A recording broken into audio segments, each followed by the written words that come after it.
Hello everyone, I'm your host Jazzy929 and today I'm going to be reviewing Lovecraft Country episode 4. There will be spoilers ahead. This title is History of Violence. After Christina shows up at her doorstep, Leti confronts Atticus about his plans to return back to Florida. In search of the missing critical text, Leti, Tic and Montrose head to Boston with Hip Diane along the way for the ride. Before I move forward, I want you to know in this review, I misspoke of some things. I want to give you a breakdown of some things. We have Titus, which is one of the founders of the order. One of his followers was Hiram. Hiram's follower was Withrows. Withrow's follower was Lancaster. Anything that is after Titus is not legitimately in the order. We also seen that Withrown's arm was inside the doer. We've seen that because of the lab coat. Anything behind Hiram and his followers are not legitimate, and the reason for that is he was kicked out of the order. We also see that Christina is not a member of the order either because she is a man. I just wanted to explain those things to you. I hope I did a good job doing so. With that being said, let me go ahead and move forward. I hope y'all enjoy the review, everybody.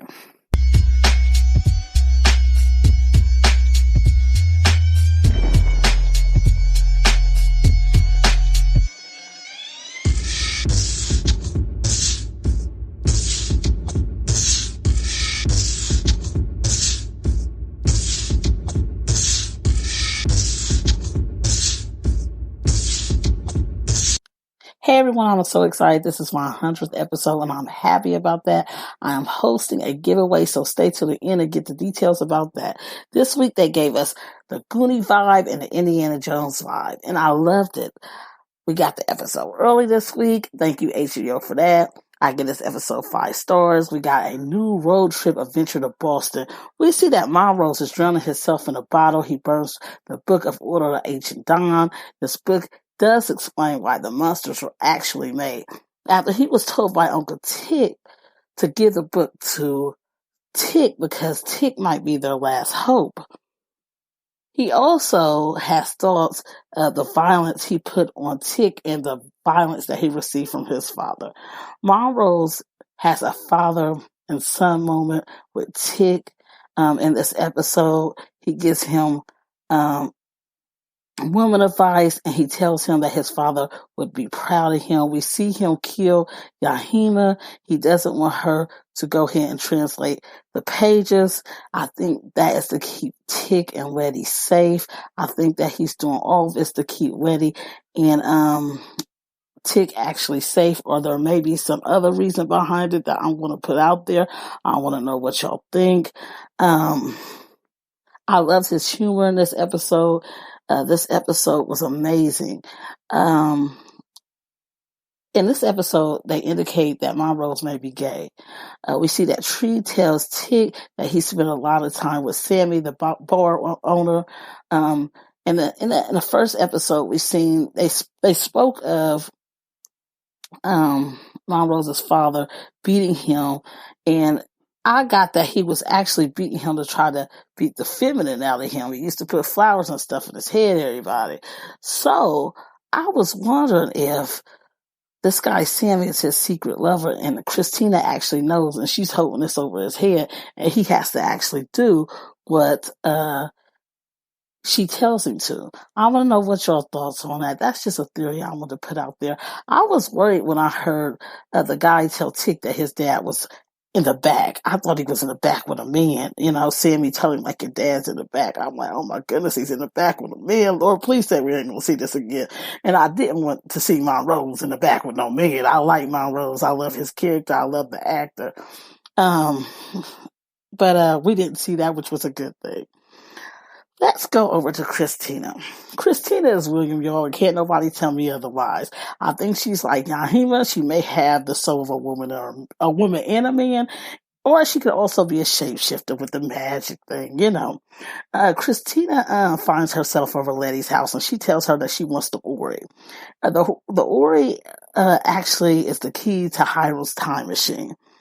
We see that Tic tells Leti that you cannot kill Christina. Her dad has put a spell on her, so she cannot be harmed. She also tells Tic that Christina is looking for the lost pages of Titus's book.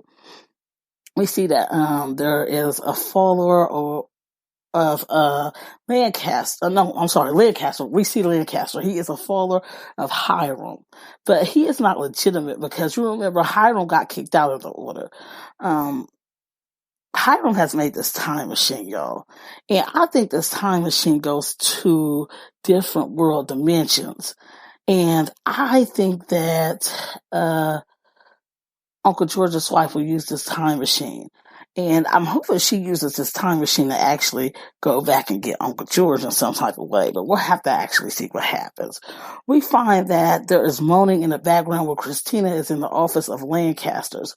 What that was someone being captured in or being held captured in a closet, y'all. I don't know what that's about, but we'll have to see. I'm going to put a theory out there too, about that. We see the Ori has two sons to it. We have to see what that's about. She says that as far as Christina, she says that there are two set of pages. One Titus had and one that Withrows, I hope I said his name right, y'all. Withrows had, and that's, you know what I'm saying? I assume we're going to see both of these pages eventually. Someone's going to have both of these pages in their hand. I want to know what y'all thought about the chalk that was in front of Leti's house that said black. We see that the three plan a trip to Boston to find these pages of Titus's at a museum that has a display that's dedicated just to him, and the pages are in a vault that he had.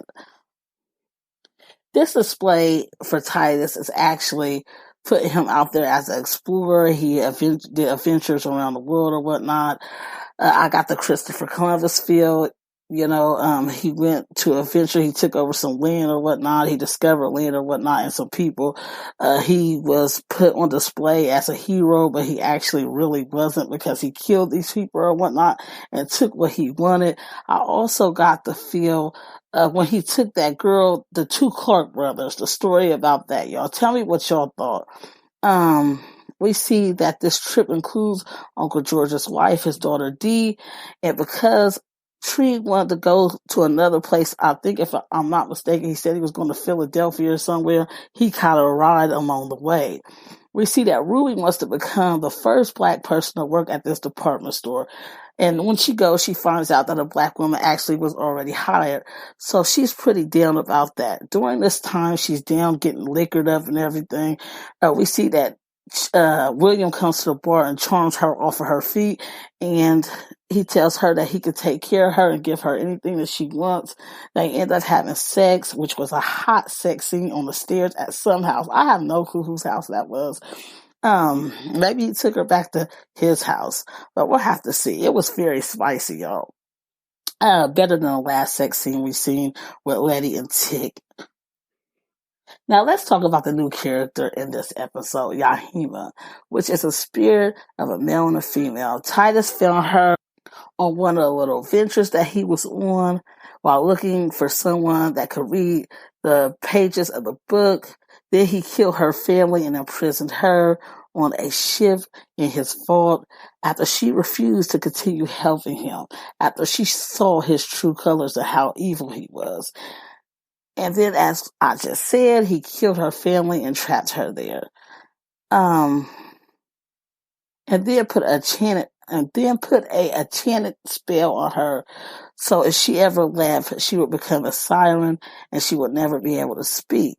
Tic and Leti have a romantic kiss in this episode. And we see that there is a magic elevator that they escape on, which leads to Leti's house.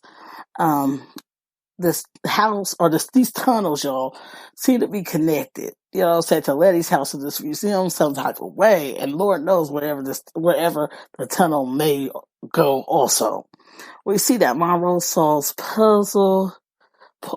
a puzzle in this episode in the cave because he read the Book of Order of Ancient Dawn, and it said that Adam named Eve, fucked Eve. God brought forth monsters, and the monsters devoured God. Smits Eve, y'all. We see that there was an arm found in the door. This arm actually belonged to Hiram. We see that Leti is actually the one that was the bravest in this episode, which we see her the bravest in all the episodes. This whole season, Leti rocks, y'all. She is the smoking whip. Was it just me, or did Uncle George is it just me, or does Uncle George's wife seem like she is a power, like she has power to her in some type of way? I think it's dealing with the whole astronomy thing, but we'll have to see. She states in this episode that she named the comet when she was younger, but the credit went to a white girl, and is now headed to the last place that Uncle George was alive. We see that by the end of this episode. We see that Dee actually makes sure her mom gets the credit. So she yells to everybody like, look, my mom is the one that, you know what I'm saying, found this comet or whatnot. I thought that was pretty nice. I like Dee's character. She's too dear. I want to know, where will this take Uncle George's wife as far as this little adventure she's about to go on now, trying to figure out what the heck is up with Uncle George. I hope it all goes well. I hope she's safe. That's all I'm worried about. Because, you know, she's an innocent person in this whole situation. Plus, she got Steve with her. So I'm hoping she don't put herself in danger. That's what I'm saying. We don't want her going anywhere, which I don't think she will, because we see her as a warrior later on kicking butts in a whole nother dimension. We see that there are 34 lodges besides the one that they have ran into. We see that Christina isn't in the order, y'all. And the reason Christina is not in this order is because she is a woman. So that would make us understand why she would turn herself into a man. Why she couldn't get into Leti's house was because the spell was up there, and it warns off evil things and people with evil intentions. Not just that, she had to be asked to enter. You know what I'm saying? Or she had to ask to enter and get permission to enter, like a vampire. I want to know what that's all about, because we're getting this vampire feel all during this show. We had her can't enter unless she's gets permission to. We got William licking blood. We got vampires. Well, he licked the blood off of Ruby's hand. We got vampires being spoke of in this goddamn show. What is that about, y'all? There's also a demand of empowerment when it comes to women. I love this. It's like this whole show is showing us that women is empowered. You know what I'm saying? I love this. I think that maybe we're looking at this wrong. Maybe Tic is not the answer. Maybe there's a woman, we know it's not Christina, that is the most powerful thing, that holds all the power. You know what I'm saying? And she's going to be able to save everybody. She's going to be capped to save. We're going to have to see. We seen that some people probably missed this, but I did see this. That slip that was in the book that Tic was actually looking at, that slip in the back of the library book had every one of the art directors of the show's name on it. Y'all might want to go back and check that out. We see in this episode that Tic had planned to actually leave and go back to Florida. What I thought he was going to do was go ahead and kill Christina and take his butt back to Florida. We see that Leti actually finds out that this is what he was going to do, and she is very upset about that situation. We see in the upcoming episode, as far as the trailer as far as what's coming next, that Ruby is a servant. I want to explain that to y'all. See, since she was trying to get the department store job, she had to still have a job. So she's a servant, y'all. That is her job. In the next episode, Christina / freaking William tries to persuade her to go ahead and take this spell or to transform her into a freaking white woman, y'all. And that right there, showing that she's a servant, is just showing how much she doesn't want to be black and be a server to the white people anymore. So it's easy to persuade her to go ahead and take this spell. That's what that's about, y'all.